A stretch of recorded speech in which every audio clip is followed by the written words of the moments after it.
You got her. Welcome to the Caper All Decade Team Show. I'm Corey LeBlanc, and tonight we're doing Caper women's basketball. Joining us, head coach, 22 years. I used to get that wrong sometimes, Fabian McKenzie, during our encounters at St. FX, and longtime assistant coach Doug Connors.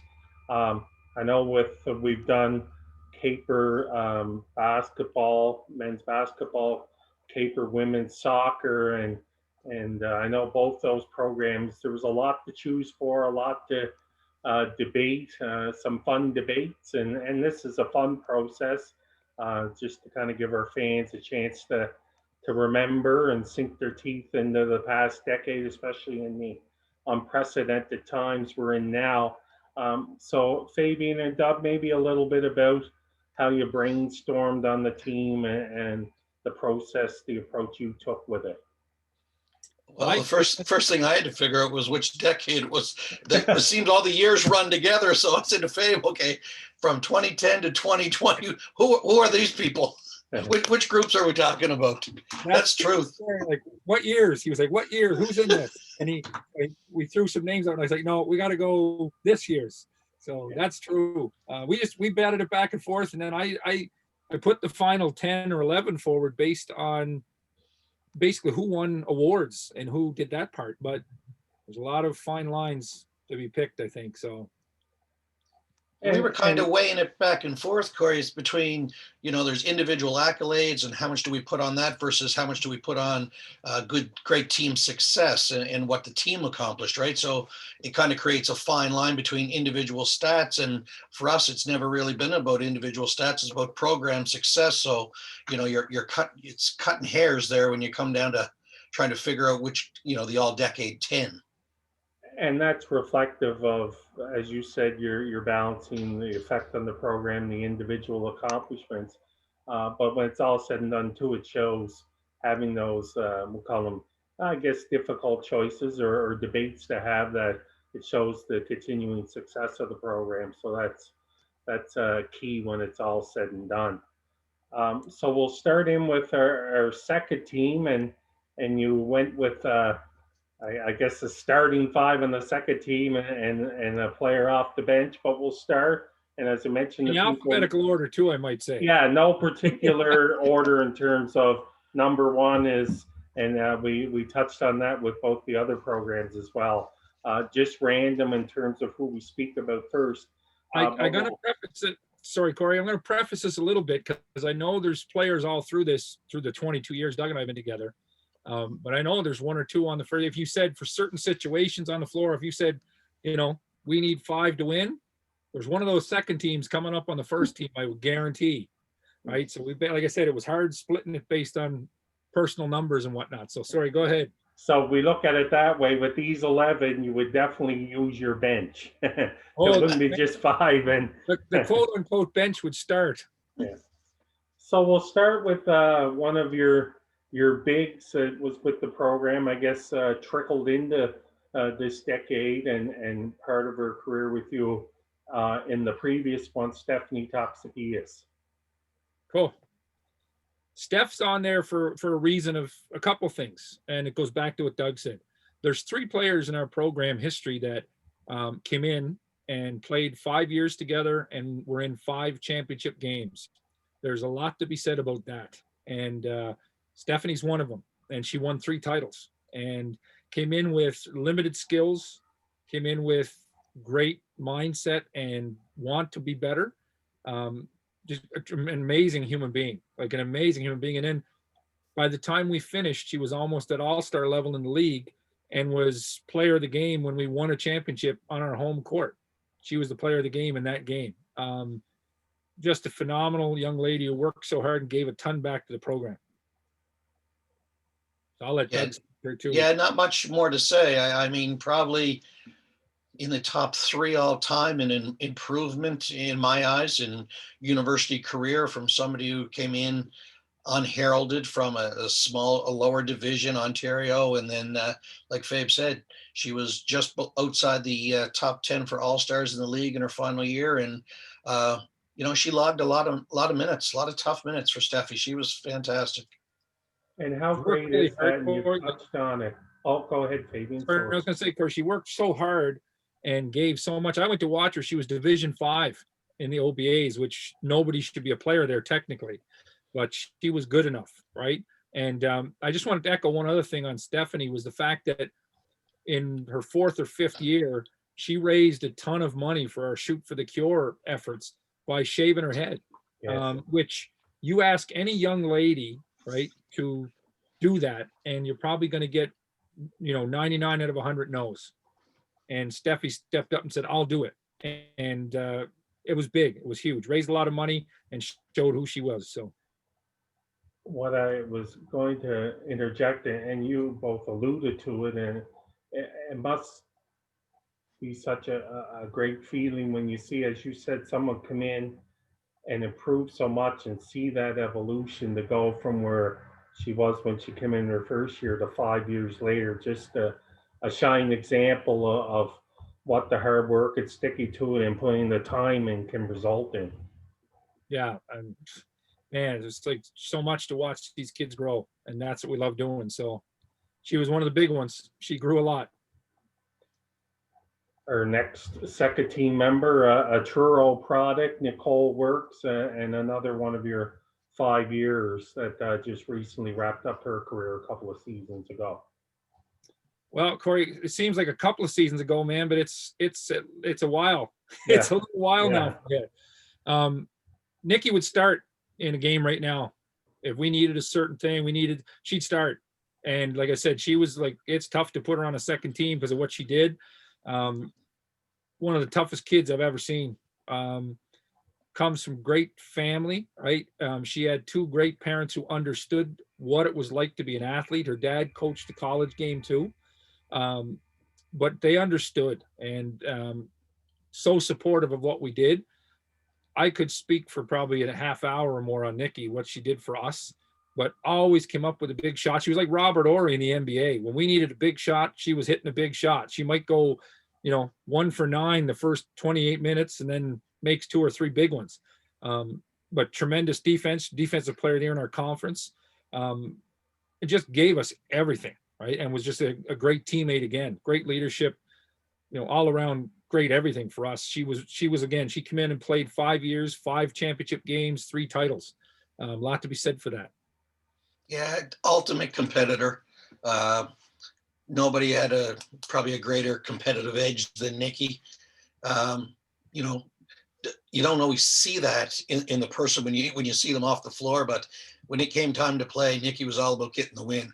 And whether that meant I can tell you, I remember Justine Colley's first year, and Nikki was incredibly fit, and she matched her time for time, minute for minute. And she came in our championship game, and she came to me, and she was on the bench, and Fabe was doing his thing, and she got a quick break because Justine came off the floor, and she goes, "I'm getting tired." I said, "Yeah, but you're not as tired as Justine."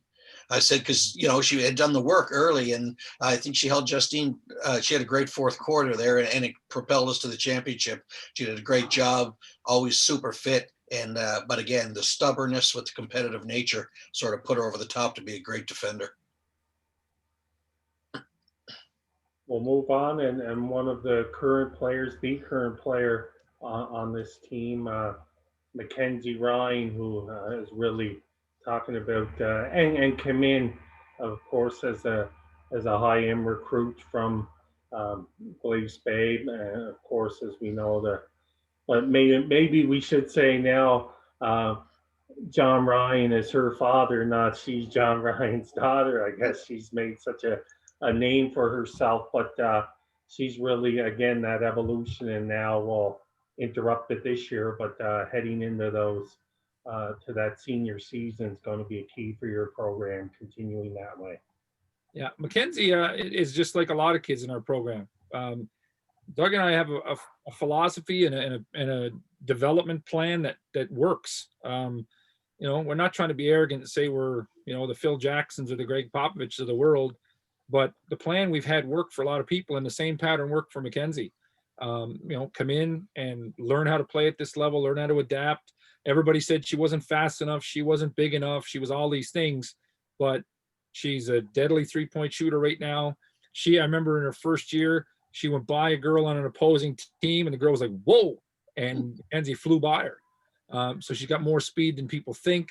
Very crafty, right? She's got incredible passing skills and reading the game skills. I'd like to say that her dad got that from her now, because she's like I said, she is out of his shadow, quote unquote, which is another big thing for her. She stepped up and taken the family name, I guess, and made a name for herself, and which is big for us.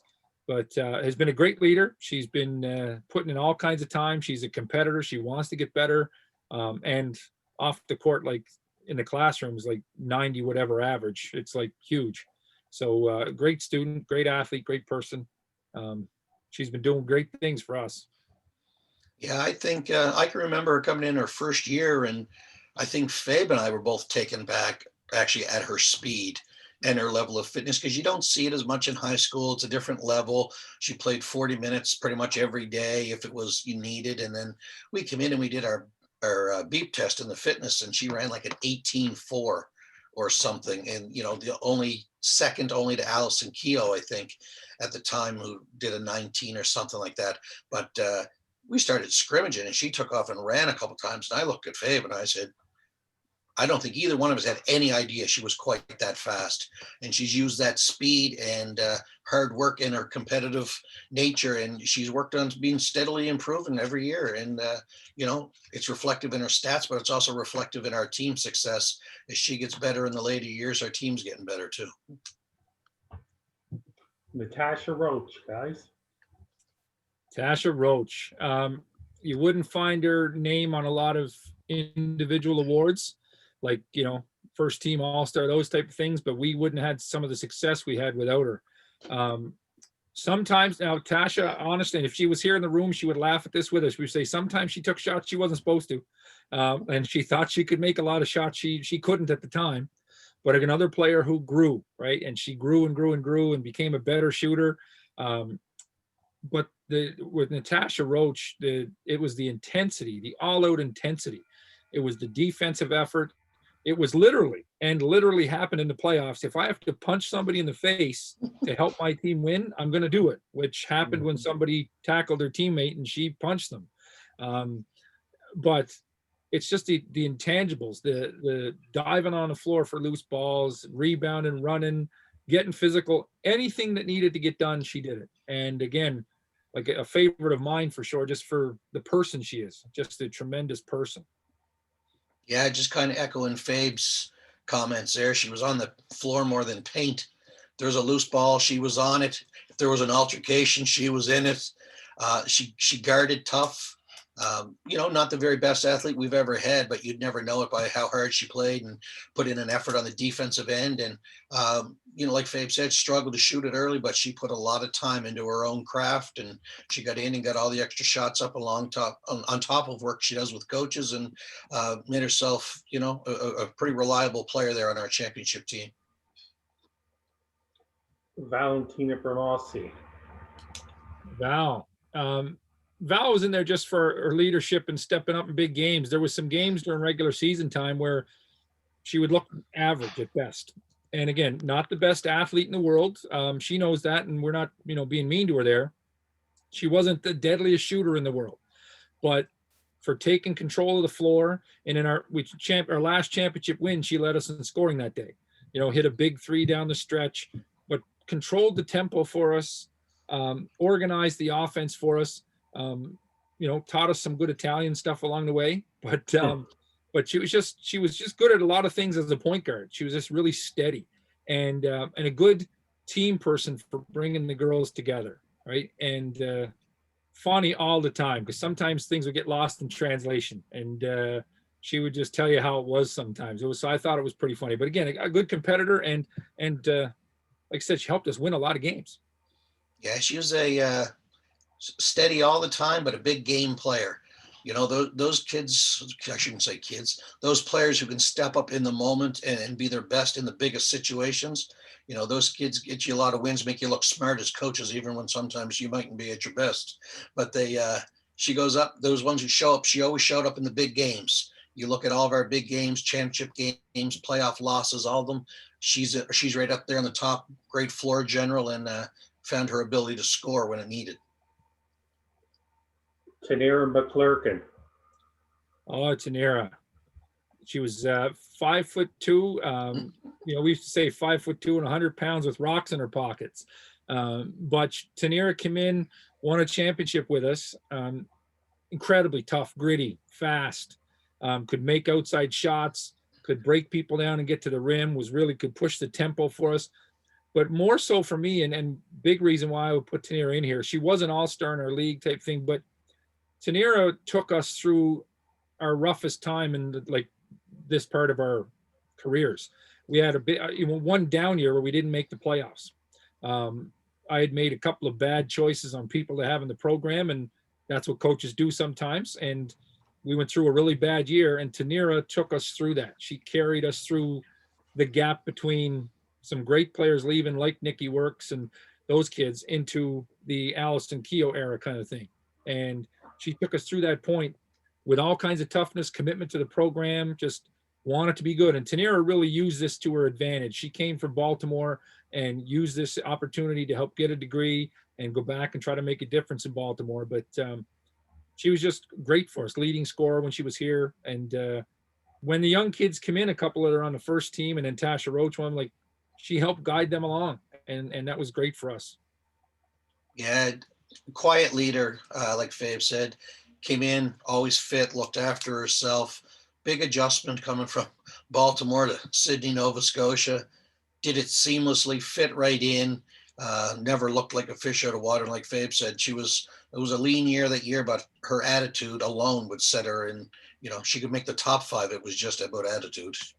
Great person to have part of the program.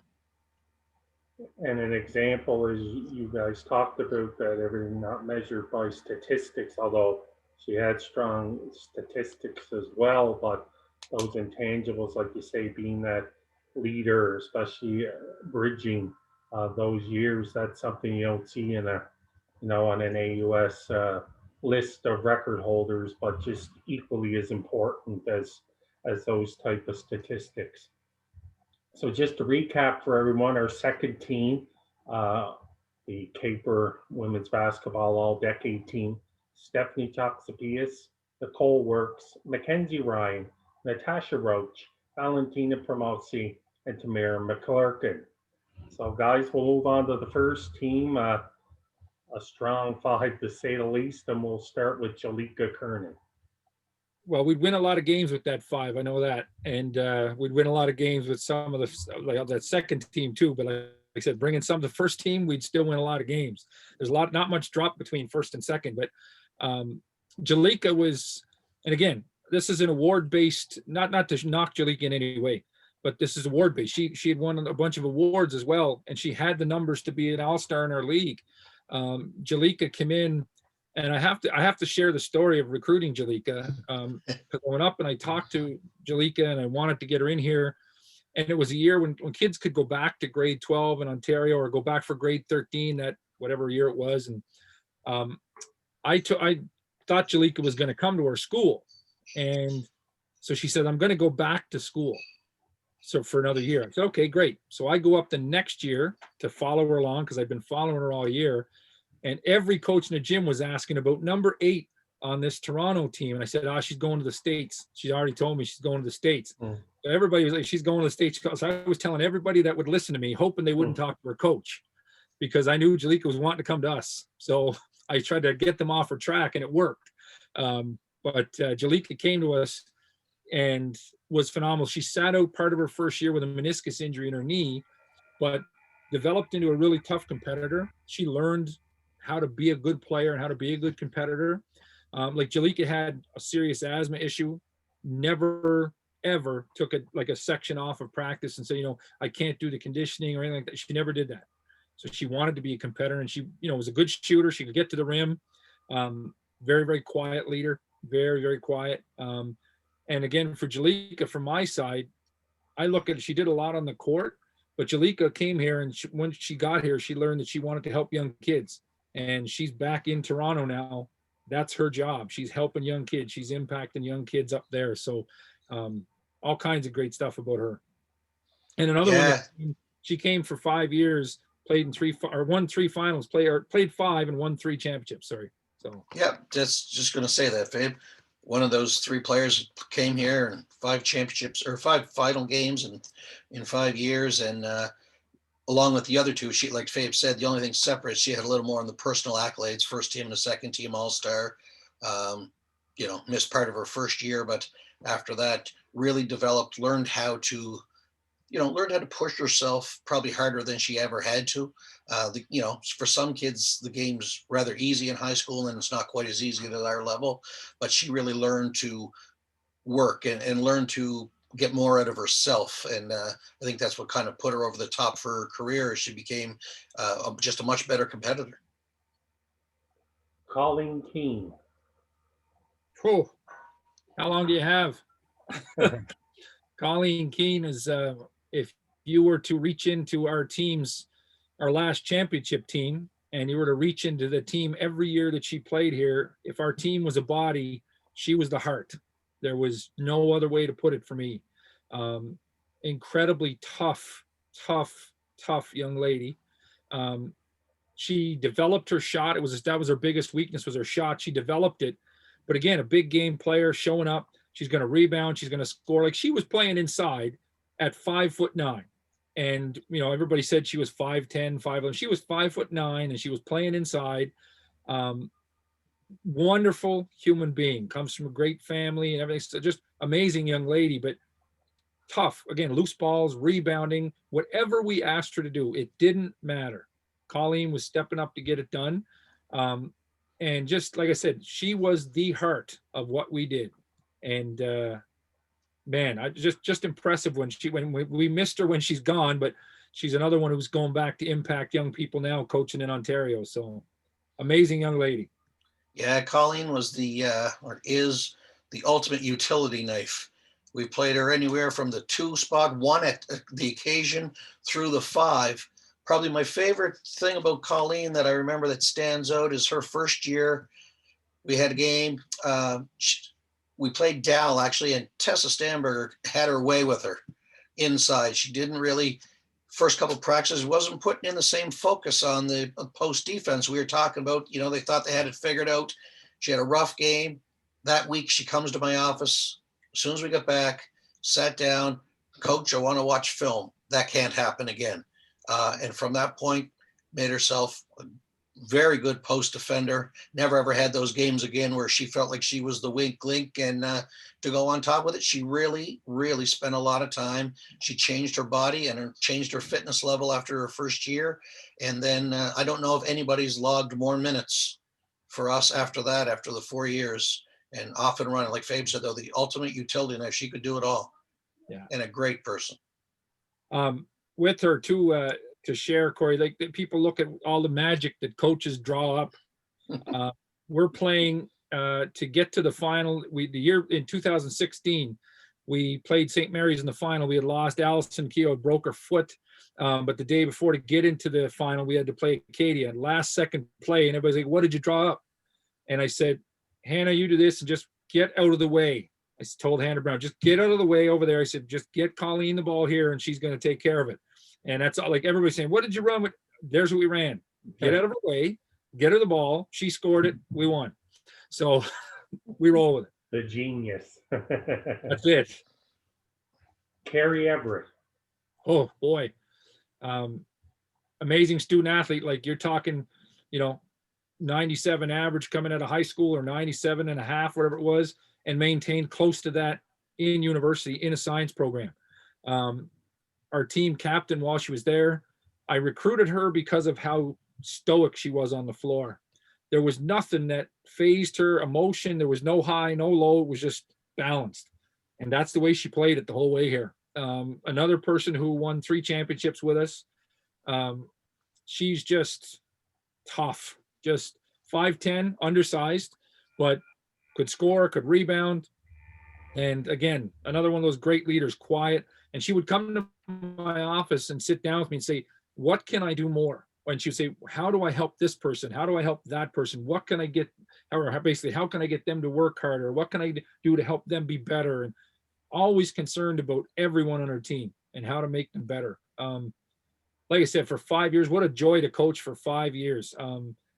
Would love to have like all these kids back, but love to have her back for another 5 to give her another run with it. So Yeah, Carrie, fantastic.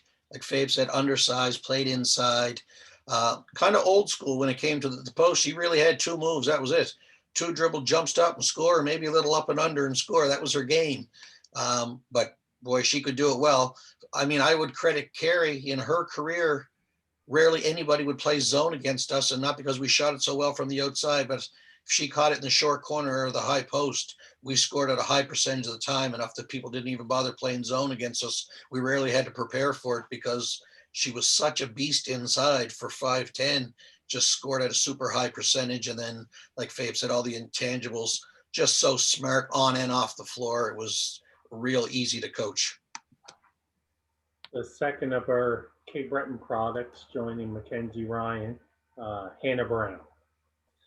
well, Hannah had a slow start. Hannah had a little slow start adjusting to the league and adjusting to the mentality of what it takes to be a player. And, to have like in high school, there'd be nobody that would have touched her except for Allison Keogh the year before when she graduated. Hannah had 1 year left in high school, but Hannah had a long time growing. But when she busted out of her shell, she busted open big time. I think she got cheated out of Player of the Year in this country. I will go on record to say that because she had the numbers and she had the dominance on the floor and the team success behind it. But the powers that be didn't want to put her name forward. And that's what happens in this league sometimes. They didn't want to fight for her.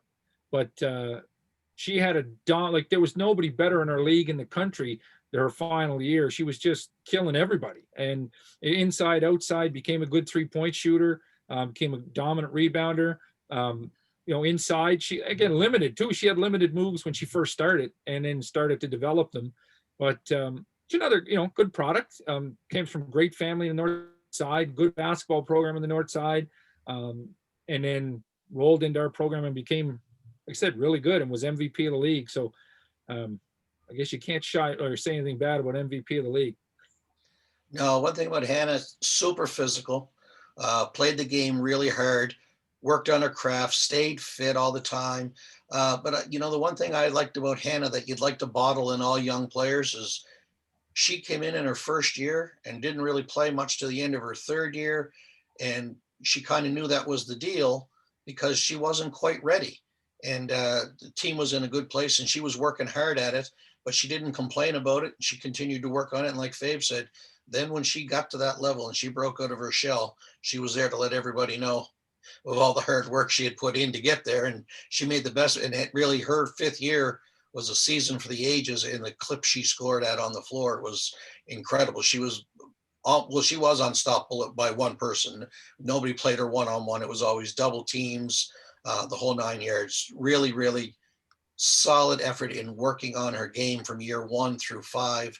Got better every year, and still probably getting better. She's playing pro now in Germany and trying to make the best of that. So again, great story from not playing a lot to playing a ton.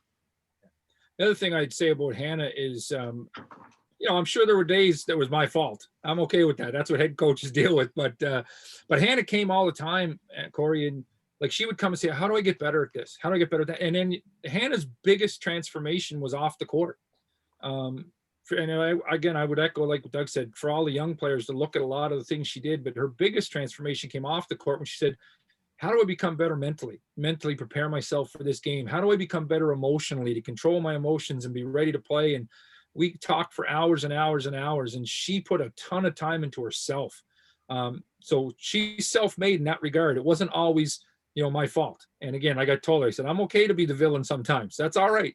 But she put a ton of time in outside of shooting jump shots, outside of, working on handling the ball or whatever. She put a ton of time into making herself as better as a person, and that helped big time. And another one of those big game players. We had a big game. She showed up. I mean, the year we won our championship in 16, 17, I don't know. The years all run together. Allison was in foul trouble, and that was Hannah she was the shining star for that moment. And since that moment, she always showed up in big games. Speaking of Allison Keogh, that's our final first team member, our third Cape Breton product. Obviously, lots can be said about Allison. Oh man, talking about products of Cape Breton too, Corey. Like we've had the best of Cape Breton, and that's what we always try to do. And our Cape Breton players have been featured as stars in the program, and no bigger star than Allison. There has been none. When you look, like you just look at the career, like it's amazing. To walk into the gym and you know, I pushed her hard in a lot of areas, and then she came out with Rookie of the Year in the country. And people say, well, what about Allison's career and everything else? I said one of the big moments for me is we went to Windsor that year, her and I, and to accept her award as Rookie of the Year in the country. And the games are going on, and Allison was with me, and now she's not with me. She's not beside me, sitting down watching the games. And I look for her, what's happening here? She's up about 2-3 rows behind me, and she's got about 6 or 7 kids that are probably 10 or 11, 12 years old, all young girls. And Allison is talking about how to be a basketball player. And they've got her the whole time there. They're just talking away, asking questions. And it wasn't about the game for Allison. It wasn't about she's a star. It was about these little kids that want to be basketball players, right? So they had somebody that basically, if you can't see it, you can't be it, saying, as they say, they could see that this girl was a great player and they wanted to be like her. And those kids aren't even from Cape Breton. So the impact everywhere she went, but you could talk stats forever, right? Rebounding, scoring. When we needed something. I remember we played a game against somebody, I won't mention the team and go at it, but she's had like 15 points in a row and they called timeout and the girls came to the huddle and was like, what are you going to run? I said, what do you mean, what are you going to run? I said, just get it to Allison again and let her kill them, because they didn't guard her. And so, we just let her go. And she was like, whatever she needed. When we say, hey, we need to stop, she would try to get out there and get a stop. She never shied away from being on the floor, like rebounding or diving on the floor. Man, you could talk about her forever because of how good she was. And she comes from great people. Like I've said this, so like the apple doesn't fall far from the tree with her when you look at how great of a person she was, because she's a way better person than she is a basketball player. And she was the best basketball player this island's ever seen. But she comes from, her parents, Dan and Helen, are amazing people, and they raised great kids. And as Dan always said, she got a great moral compass, and Allison does. She's just huge. Like she's in the operating room now. That's what she does. She's a nurse in the operating room. And, but she did so many things for our program, from, the points and the rebounds and the title and all that stuff. But when we'd see all these people from the New Dawn guest home, right, there's all kinds of people with special needs who come to the game and they're in the crowd cheering. That's Allison.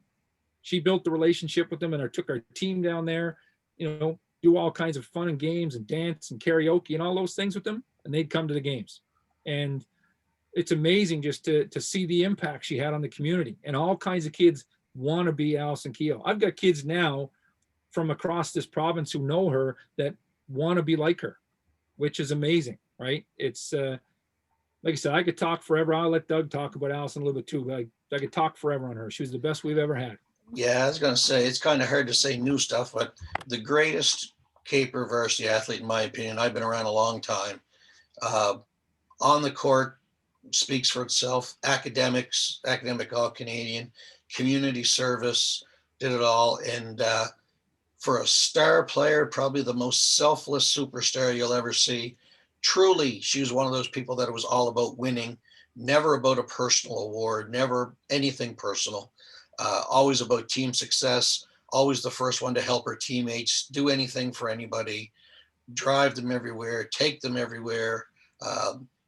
If there was, if there's a shining example to be a Caper athlete, if you want to ever put it in a picture, it would probably look like that.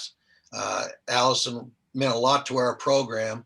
And I think, coming off the one bad year we had, Fabe spoke about earlier, I think it's really refocused the image on our program of what it was and got it back on even keel after 1 year.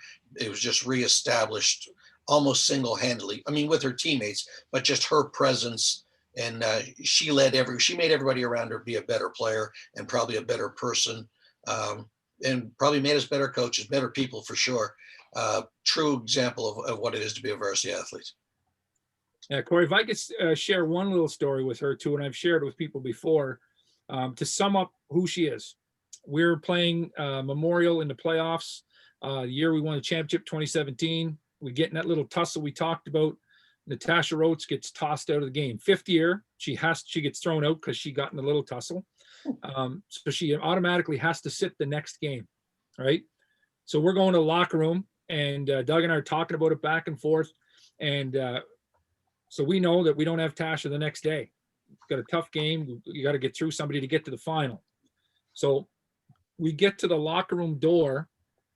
Before I go in, all I hear is, we can't let Tasha go out like this. She has to have one more game in this uniform. It was Allison. She was standing up, addressing the team in the locker room. I didn't have to say anything else. Walk in there. We know what we got to do now. We have to get to Tasha one more game. And we got her that one more game. And that was her. It was all about, in that moment when it was like, could have broke down. What are we going to do? She was thinking about somebody else and having them go out at a big moment. I mean, you can't say more than that, I don't think. And those are kind of moments, as both of you know, that sometimes it's better coming from someone other than the coaches and the effect Yeah, that for it sure. has. And Yep, big time. for her to take that moment, obviously, catapulted your team. So just and just me on Allison as well. Never, as you said, so many superlatives you could say about her, and just how she, and adversity as well. Some injury challenges that she had to battle through as well, in her final season. We didn't see, and people knew when there was that I guess collective sorrow almost for her, because they knew that she wasn't physically at her top level, Well, and Corey, funny no story. matter what she did. In her fourth year, when she broke her foot 2 weeks before playoffs, our physio said, she can't do any more damage to it, but she couldn't play. She just couldn't move. We're in the final versus St. Mary's, and we're trying everything we can. We're working, and we had a really good game versus them without Allison. At one point, she walked past me. She says, "I'm going in." I said, "Go ahead, see what you got. Let's go." Said, "It can't hurt anymore, but let's see what you got." And I mean, I put her out there to letting her go in there. Like, I felt so bad because she so badly wanted to win for her teammates, and we let her go in. She didn't do really well there, but she came back out, and we almost had him, but it was just one of those moments where she's walking. She said, "I'm going in." All right, see you later. Go ahead. So, I always thought about Allison. I mean, her numbers were so great. If she could be any more selfish, she could have scored a lot more. There'd be games I'd be so frustrated. She would come off, and I said, "Would you just stop passing the ball? When you get in there, can you just score the ball?" Yeah, but that was just her nature. She was all about team. Even when it was time to be about herself, it's just not in her to be about herself. So just to recap, our first team, that's a great high note to end it on, with a conversation about Allison Keel. Joining her on the first team again, Hannah Brown, Carrie Everett, Colleen Keene, and Jalika Kernan. So that's our two teams, guys. I guess obviously going through this process, you touch on individuals, but it ties into reflecting on the past decade. I guess what did you take from it? What came up? There probably were memories like, as Doug mentioned when we're introducing things, it's like things somewhat run together at times. So maybe a good opportunity to just step back and reflect a bit and share some of these great memories. I think, Corey, too, if here would be the hard part. If you took Doug and I and sat us down and said, "Okay, let's put the other 10 years in there that we've been, like the other 10 or 12 years, the first, like, man, it would be tough to put a team together then, because there was a great first 10 or 12 years together as well, right? But I think, the success and stuff has been really fun. We love winning, and we've done it a lot. And it's not anything fancy like we're doing. We have a development plan for players to help the individuals get better, to help the team. But we've had some great players. I mean, we've had some really, really good players. And probably the best thing for me is like how much they invest when they get here, right? They invest so much. They see what I said before, and one other time is, the first team that built through this, the old school with the Heather Ross and the Kim Reynolds, the Amanda Fishers, those kids that came through way long ago, they came and believed in something that wasn't here, right? They came and they were building something and believing in something that never was established, and they established it. And then once we started to win, these kids now kind of stand on their shoulders, right? So they kind of come in knowing that we have to put some effort into what's here and represent what's here, which is a really nice feeling. But more so, I think for me now is like, we've talked about this a couple of years ago as a department. You know, Cape Breton Tourism has this thing out now, your heart will never leave. These kids come to Cape Breton, their heart never leaves, right? Their heart never leaves the basketball program. And it's like, it's so much of a piece of their life. And it's so much of who they are, what they've done while they're here and the lessons they've learned. So I think they've taught me way more than I've probably taught them in that regard. Like the scores and the winning and losses and everything, they're all great. I don't remember the scores of many games, but I remember a lot of the fun we had. And I remember the success of a lot of people and what they've accomplished. So that for me is the big memory stuff for me. Yeah, it's kind of difficult to put it all in words. I mean, I have the utmost respect for those kids that come and do 5 years. It's, we work hard in our program. I'm not ashamed to say it. There's people that may not last in our program if you don't want to work hard. And, they're great students and great people, and they got to put time in the community, and they got to put time into themselves. And then there's basketball on top of it. At the end of the day, you got two guys in there going to push you pretty hard. But it's rewarding in the end. It's always more rewarding when you work hard for something and you accomplish what you set out to do. And we always have pretty big goals in our program, and for individuals and for team success. So, at the end of the day, I think to Fabe's point, that's why the heart doesn't leave. They've invested a lot.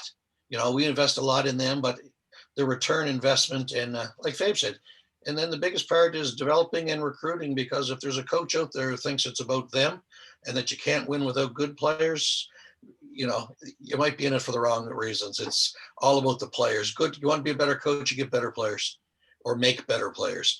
Good players make coaching a lot easier. Well, that's great, gentlemen. It's been a lot of fun. Hope you both have enjoyed it. And to our viewers and listeners, another installment of our Caper All Decade Teams. This was the Caper Women's Basketball Edition. Hope everyone enjoyed it. Again, thanks for joining us. For Fabian McKenzie, Doug Connors, I'm Corey LeBlanc. Good evening. Thanks, Corey. Thanks, Corey.